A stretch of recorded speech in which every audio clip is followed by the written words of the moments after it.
भगवान का नाम और ध्यान घर में रहेगा हर वक्त सकारात्मक प्रभाव। वेदाक्ष धूप बत्ती से।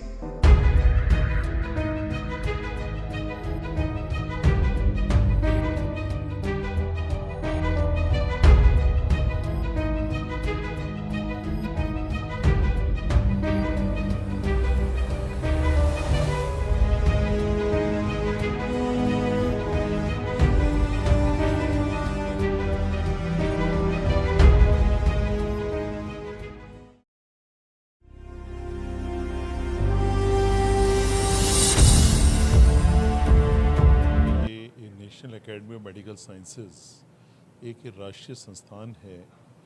ये स्वास्थ्य मंत्रालय द्वारा बनाया हुआ संस्थान है, क्योंकि हमको जो मान्यता दी गई है वो ministry of health and family welfare से मिली हुई है, और एक तरीके से ये एक थिंक टैंक है मंत्रालय के लिए। और इसमें अलग अलग विषय के लोग जुड़े हुए हैं, सभी विभाग। ये एक प्रोफेशनल एक विषय की बॉडी नहीं है, इसमें अलग अलग विषय के लोग जुड़े हुए हैं। जैसे मैं स्वयं एक ENT सर्जन हूँ, मैं भी फेलो हूँ इस एसोसिएशन का।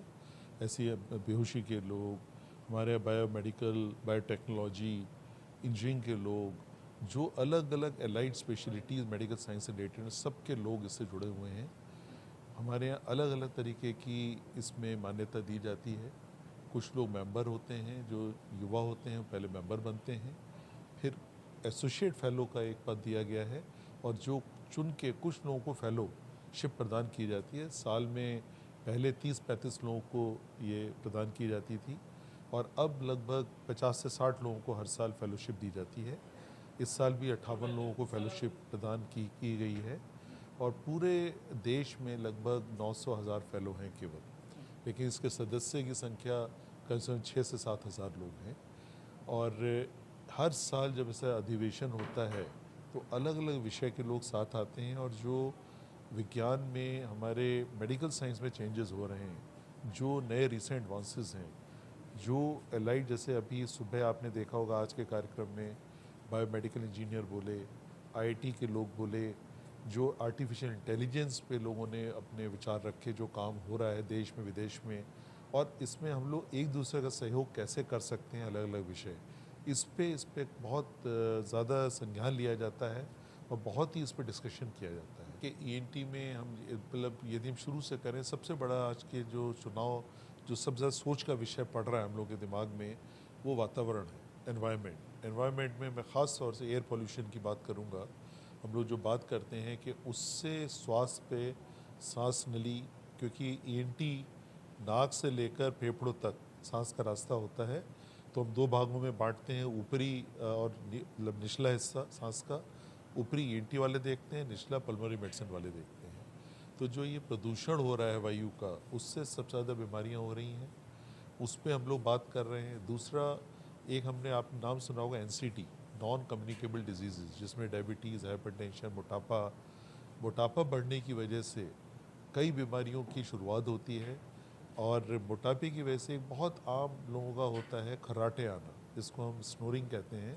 तो ये ऑब्स्ट्रक्टिव स्लीप एपनिया जो होता है, इसको हम कहते हैं कि सांस के रास्ते में रुकावट आने लगती है, जिससे सांस में दिक्कत आती है। अब देखो कई लोग रात में नींद में एकदम हड़बड़ा के उठ जाते हैं कि सांस नहीं ले पा रहे, उसको हम लोग ऑब्स्ट्रक्टिव एपनिया कहते हैं।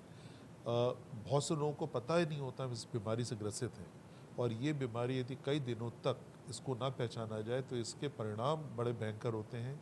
इससे हार्ट की बीमारी, शुगर की बीमारी, और आपकी मानसिक, आपकी अस्थिरता, ये भी आने लगती है। तो इस विषय पे कल एक पूरा वर्कशॉप रखा गया है इसी नेम्स के बैनर के अंतर्गत। तो ये जो कॉन्फ्रेंस हो रही है, ये NAMS, national academy of medical sciences, जो ministry of health, government of India की एक बॉडी है जो पॉलिसी मेकिंग में भी हेल्प करती है। तो इसकी कॉन्फ्रेंस है, हर साल होती है ये कॉन्फ्रेंस। तो ये रिपोर्ट मिनिस्ट्री को ही होता है, इसका प्रेसिडेंट होते हैं, गवर्निंग काउंसिल होती है जो इलेक्शन से होता है। तो जो भी सीनियर डॉक्टर्स हैं जो हेल्थ पॉलिसी में मेकिंग में और रिसर्च में और एजुकेशन में इन्वॉल्व होते हैं, उन्हीं में से ये अप्लाई होते हैं, फेलोज़ बनते हैं, फिर ये काउंसिल मेंबर्स बनते हैं। तो एम्फेसिस होता है कि research, education and patient care. तो इस कॉन्फ्रेंस का भी यही थीम रहा है। पैनल डिस्कशंस हुई हैं आज, एजुकेशन क्या फैसिलिटीज़ हैं इंडिया में, what is the way head, आगे क्या होना चाहिए, ऐसे रिसर्च में क्या क्या कमी है कि टाइम आ गया इंडस्ट्री ऑफ एकेडमिया को कंबाइन होना चाहिए, कंबाइंड MD PhD डिग्रीज होनी चाहिए, इंजीनियरिंग और मेडिकल कंबाइन होना चाहिए ताकि रिसर्च फैसिलिटीज़ बेटर हो सके। जैसे कि आजकल टेक्नोलॉजी का टाइम है, सब कुछ टेक्नोलॉजी बेस्ड है। ऐसी हेल्थ केयर, दो इंडिया में बहुत अच्छा हेल्थ केयर है, नेशनल हेल्थ मिशन है जिसके under rural health mission as well as urban health mission है, बट स्टिल जो मेजॉरिटी हेल्थ केयर है वो प्राइवेट सेक्टर प्रोवाइड करता है।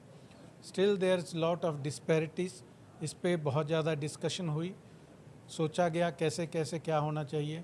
तो ये सारा कुछ आगे जो पॉलिसी मेकिंग में उसमें काम आता है।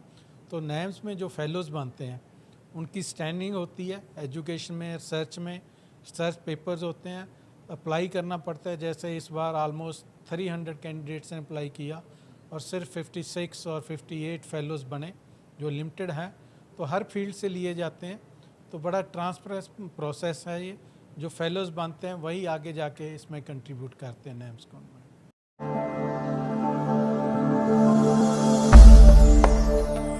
भगवान का नाम और ध्यान घर में रहेगा हर वक्त, सकारात्मक प्रभाव वेदाक्ष धूप बत्ती से।